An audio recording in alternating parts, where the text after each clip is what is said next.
अस्सलाम वालेकुम, मैं हूं रासिम खान और आप देख रहे हैं सवाल तो बनता है। सवाल बनता है क्या मुक़्तदर हल्के पाकिस्तान की सियासी जमातों को और सियासतदानों को बराबर मौके देते हैं? आज का सवाल बनता है, क्या सियासतदान और मुक़्तदर हल्के कभी भी एक पेज पे रहते हैं? आज का सवाल बनता है, क्या सियासी जमातों को बराबर मौका दिया जाता है? आज का सवाल बनता है, क्या मुक़्तदर हल्कों का सलूक सारी सियासी जमातों के साथ एक जैसा है? आज का सवाल बनता है कि सियासत में जो इस्तिलाह इस्तेमाल होती है लाडला, क्या वो सबके लिए है या कुछ गिने चुने लोगों के लिए ही इस्तेमाल होती है? मुत्तहिदा कौमी मूवमेंट पाकिस्तान जो महाजिर कौमी मूवमेंट के नाम से वजूद में आई, सियासी मंजरनामे पे इसका अपना एक किरदार रहा है। ये पाकिस्तान की तीसरी बड़ी सियासी जमात बनी और इसमें मुतवस्सित तबके की नुमाइंदगी और नौजवानों का इसकी तरफ राग़िब होना इसकी कामयाबी की सबसे बड़ी दलील थी। मुत्तहिदा कौमी मूवमेंट पे बात करने से पहले हम सिंध के सियासी मंजरनामे पे अगर नज़र डालें तो MQM के वजूद से पहले पाकिस्तान पीपल्स पार्टी सिंध के तमाम देही इलाकों पे अपनी हुक्मरानी करती थी। उसमें मोस्टली जागीरदार और वडेरे थे।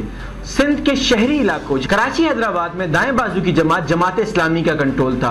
उस वक्त उर्दू स्पीकिंग और महाजिर लोग जमात इस्लामी को वोट देते थे। इस तरह हम ये बात कह सकते हैं कि सिंध के शहरी इलाकों में जमात इस्लामी का दबदबा था और सिंध के देहाती इलाकों में पीपल्स पार्टी अपनी अक्सरियत रखती थी। कराची में मौजूद कुछ स्टूडेंट्स ने इस बात को बहुत शिद्दत से महसूस किया कि पीपल्स पार्टी सिंध के शहरी इलाकों को उनके हुकूक नहीं दे रही और जो दाएं बाजू की जमात है जमात इस्लामी वो भी मुतवस्सित तबके की बात नहीं करती। कराची हैदराबाद के लोग अमूमन जमात इस्लामी को वोट किया करते थे, पर अगर वो महाजिर जो दाएं बाजू की जमात पर तो यकीन रखते थे पर मजहबी जमात या मजहबी सियासत पर यकीन नहीं रखते थे, वो इस सियासत से लाताल्लुक हो गए। 1986 तक कराची की जामियात में सियासत बदल चुकी थी। उर्दू बोलने वाले नौजवान जो कि इस महरूमी को महसूस कर रहे थे, उन्होंने सियासी मंजरनामे पर अपनी नुमाइंदगी लाने का फ़ैसला कर लिया। उर्दू बोलने वाले बराबरी चाहते थे और सिंध में सिंधी वडेरे और जमात इस्लामी जो कि दोनों ताकतवर तबकात थे, उन्होंने उर्दू बोलने वालों को किसी न किसी तरीके से दबा रखा था। उस वक्त जब जनरल ज़ियाउल हक का मार्शल लॉ लगा, उस वक्त तक अल्ताफ़ हुसैन उर्दू बोलने वाले नौजवानों को एक नई उमंग दे चुके थे। एक तरोताज़ा हवा का झोंका जो सिंध की शहरी इलाकों की सियासत में आ रहा था, वो अब मंजर आम पे हकीकत बनता जा रहा था। जब अल्ताफ़ हुसैन ने अपनी सियासी जमात बनाने का फ़ैसला किया और महाजिरों को और मुतवस्सित तबके को आवाज़ देने का फ़ैसला किया, तो सिंध के जागीरदार और ख़ास तौर पे जमात इस्लामी को यह बात बिल्कुल पसंद नहीं आई और इन तीनों ग्रुपों के बीच में मुसल्लह तसादुम होने लगे। ये तसादुम यूनिवर्सिटियों के अंदर होते थे, यूनिवर्सिटियों के बाहर भी होने लगे। इसी बीच 1986 में साने अलीगढ़ कस्बा हो गया जिसने महाजिरों को एक नई ताकत बख्श दी और फिर 1988 आते आते तक MQM यानी महाजिर कौमी मूवमेंट बहुत मजबूत हो गई। अल्ताफ़ हुसैन और उनके साथियों ने इस बात का बहुत बखूबी अंदाज़ा लगा लिया था कि अब अगर सिंध में सियासत करनी है तो मुसल्ला रहना पड़ेगा और एक तरफ मुसल्ला जद्दोजहद का भी आगाज़ कर दिया और दूसरी तरफ तालीमी इदारों में उर्दू नौजवानों को इस बात की तरफ राग़िब किया कि वो इस जमात में शमूलियत इख्तियार करें और महाजिरों की आवाज़ बने। सियासी वक्त गुजरने के साथ साथ एक हकीकत सामने आई कि सिंध के शहरी इलाकों में MQM की आवाज़ मौसर आवाज़ बन गई और इस आवाज़ को लाने वाले कायदे तहरीक अल्ताफ़ हुसैन थे। इस तहरीक को उठाने वाले और कौमी सियासत पे छा जाने वाले अल्ताफ़ हुसैन की बदकिस्मती सिर्फ इतनी थी कि उनका बैकग्राउंड ना तो दौलतमंद घराने से था, ना वो जागीरदार थे, ना वो सरमायादार थे, पर उनकी इस कमज़ोरी का नतीजा ये हुआ कि वक्त और हालात ने उनको पाकिस्तान की तश्कील और पाकिस्तान की अफवाज के सामने ला के खड़ा कर दिया, जिसकी वजह से उन्हें आज ये दिन देखना पड़ा कि उनको किसी भी कौमी नेशनल TV के ऊपर नशर नहीं किया जा सकता। उनके नाम लेने पर पाबंदी लग गई और उनकी जमात को किसी हद तक पाकिस्तान में सुकेड़ दिया गया। अब अल्ताफ़ हुसैन ना तो नवाज शरीफ हैं ना बेनज़ीर भुट्टो जो मुक़्तदर हल्कों के खिलाफ जो कुछ चाहे खुल के कहें, जितनी देर चाहे तनकीद करें, पर उनको फिर से एक दफ़ा मौका मिल जाता है क्योंकि MQM और MQM के बानी हमेशा मुतवस्सित तबके की जमात रहे पर मुक़्तदर हल्कों के हाथ हमेशा खेलते रहे। मुक़्तदर हल्कों ने उन्हें जब दिल चाहा जैसे दिल चाहा इस्तेमाल किया।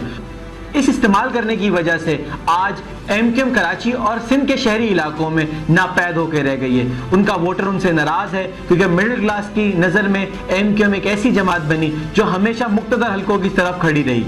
MQM को हमेशा मिडिल क्लास ने सपोर्ट किया पर आज वो मिडिल क्लास MQM से दूर नजर आती है। उसकी सिर्फ एक ही वजह है, MQM के हालिया पिछले चंद दिनों में MQM की परफॉर्मेंस कोई ख़ास और ख़ास नहीं रही। ایم کیو ایم نے کوئی کام کراچی شہر کی ترقی کے لیے نہیں دیا، کیونکہ کراچی میں ایم کیو ایم کے پاس 3 سال اس کا اپنا میئر تھا، پر ایم کیو ایم نے کراچی میں اور شہری علاقوں میں کوئی کام نہیں کروایا۔ مڈل کلاس کی نظر میں ایم کیو ایم وہ جماعت تھی جو ان کے لیے نجات دہندہ تھی، وہ ان کو ان کے مقاصد اور ان کے سکون کی حامل جماعت تھی، پر وقت کے ساتھ اور مقتدر حلقوں کے استعمال ہونے کے ساتھ ساتھ ایم کیو ایم کی افادیت اور طاقت بھی کم ہوتی چلی گئی۔ حالیہ دنوں میں ایم کیو ایم کا متنازع شخصیت کامران ٹیسوری کو گورنر بنانے سے ان کی حیثیت میں اور ان کی سیاسی حیثیت میں اور کمی آئی ہے۔ ایم کیو ایم نے اپنے اوج کے دور میں اپنے نظریاتی کارکنوں کو ہمیشہ نظر انداز کیا۔ اس دفعہ بھی نسرین جلیل جیسے نظریاتی ورکر کو نظر انداز کیا گیا اور گورنرشپ نہ دی گئی، اور ایک متنازع شخصیت کامران ٹیسوری کو یہ موقع دیا گیا۔ ایم کیو ایم نے اپنے اچھے وقت میں خاص طور پہ عشرت العباد اور فاروق ستار نے ہمیشہ اپنے کیسز کو ختم کرانے پہ زور دیا، پر ایم کیو ایم کی مڈل کلاس کی کبھی آواز نہ بن سکے۔ الطاف حسین کے کہنے کے باوجود بھی اور شکایات اور بار بار قیادت چھوڑنے کی دھمکیوں کے باوجود بھی انہوں نے وہی سب کچھ کیا جو کہ ایم کیو ایم کو آج اس مقام تک لے آیا۔ آج سندھ کے شہری علاقوں خاص طور پہ کراچی کی مڈل کلاس عوام ایم کیو ایم کو چھوڑنے کے بعد اور ایم کیو ایم کا تحریک انصاف کی حکومت سے باہر آنے کے بعد مکس اچار جیسا تاثر دیتی ہے۔ کچھ لوگ تحریک انصاف کو سپورٹ کرنے لگے، جو ایم کیو ایم کے دوسرے گروہ ہیں ان کی طرف بھی مائل ہو گئے۔ اب خاص طور پہ کراچی کی جو سیاست ہے اس میں اب کئی سیاسی پلیئر نظر آتے ہیں، پر کیا آنے والے الیکشن میں ایم کیو ایم پاکستان اپنی آب و تاب واپس پا سکے گی؟ یہ سوال بحر سوال ہے۔ جنرل پرویز مشرف کے دور میں ایم کیو ایم کو سب سے زیادہ عروج ملا۔ اگر جنرل پرویز مشرف چاہتے تو سندھ کا وزیر اعلیٰ ایک مہاجر ہو سکتا تھا۔